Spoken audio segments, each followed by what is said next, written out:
अस्सलाम वालेकुम नाज़रीन, सिंध टीवी न्यूज़ सां गॾु मां आहियां फराह अख्तियार। हेडलाइन्स तव्हां ॾिठियूं, तफ़सीली ख़बरुनि में वाक़े भलीकार। नाज़रीन, बुलेटिन जी शुरूआत कंदासीं अहम ख़बर सां त नसीराबाद जे मंगी मोहल्ले में घर जी भित किरी पई आहे। मलबे हेठां अची नौजवान दबजी फोत थी वियो आहे।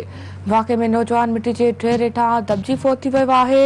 अवां नाज़रीन दुखो ईंदड़ ख़बर ॾियूं पिया। नसीराबाद जी मंगी मोहल्ले में घर जी भित किरी पई आहे। मलबे हेठां अची नौजवान दबजी फोत थी वियो आहे। वाक़े में नौजवान मिटी जे ढेर हेठां दबजी फोत थी वियो आहे। अवां नाज़रीन दुखो ईंदड़ ख़बर ॾियूं पिया। नसीराबाद खां नसीराबाद जे मंगी मोहल्ले में घर जी भित किरी पई आहे। मलबे हेठां अची नौजवान दबजी फोत थी वियो आहे। वाक़े में नौजवान मिटी जे ढेर हेठां अची दबजी फोत थी वियो आहे। अवां नाज़रीन दुखो ईंदड़ ख़बर ॾींदा हलूं पिया। नसीराबाद खां नसीराबाद जे मंगी मोहल्ले में घर जी भित किरी पई आहे। मलबे हेठां अची नौजवान दबजी फोत थी वियो आहे। वाक़े में नौजवान मिटी जे ढेर हेठां अची दबजी फोत थी वियो आहे। अवां नाज़रीन दुखो ईंदड़ ख़बर ॾियूं पिया। नसीराबाद जे मंगी मोहल्ले में घर जी भित किरी पई आहे। मलबे हेठां अची नौजवान दबजी फोत थी वियो। वाक़े में नौजवान मिटी जे ढेर हेठां दबजी फोत थी वियो आहे।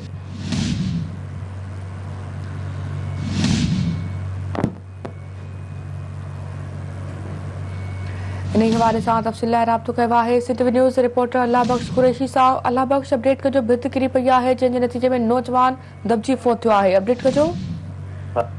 नसीराबाद जो मंगी महलो आहे जिते नौजवान 36 सालनि जो ज़ाहिद सुमरो उहो घर जो अकेलो किफ़ालत कंदड़ हुयो ऐं घर जे कमरे में अंदरि सुतल हुयो त हुनखे घर में राति जो गर्मी थी आहे ऐं पोइ सुबुह सवेर कमरे मां निकिरी ॿाहिरि अची आॻुड़ ते पंहिंजी खट रखी सुतो आहे। ॾाकण जे ॾाकण जे मथां हिकिड़ी दीवार ठहियल हुई जेका किरण करे हू उते ई दबजी फोत थी वियो आहे। हुन सां गॾु हुनजी न्याणी बि 4 सालनि जी सानिया जेका बि ज़ख़्मी थी आहे ऐं मालिकनि त वारसनि तरफ़ां इहा ॼाण ॾिनी वई त इहा जेका भित किरी आहे इहा कमज़ोर हुई ऐं मरहूम खे कल्ह ॿुधायो वियो त हीअ भित कमज़ोर आहे। जंहिं चयो त हिन भित खे सुभाणे ड्राहींदासीं ऐं पोइ इहा भित असां नई ठाहींदासीं। पर सुबुह थियण खां अॻु ई अलाह पाक जे तरफ़ां पोइ ॿियो फ़ैसिलो थियल हुयो ऐं हुनजो हिन तरीक़े सां मौत वाक़ियो थियो आहे। तमामु ॾुखोईंदड़ वाक़ियो थियो आहे मंगी मोहल्ले में ऐं हुनजे घर में रोज़गारो मची वियो आहे छो जो घर जो अकेलो नौजवान किफ़ालत कंदड़ हुयो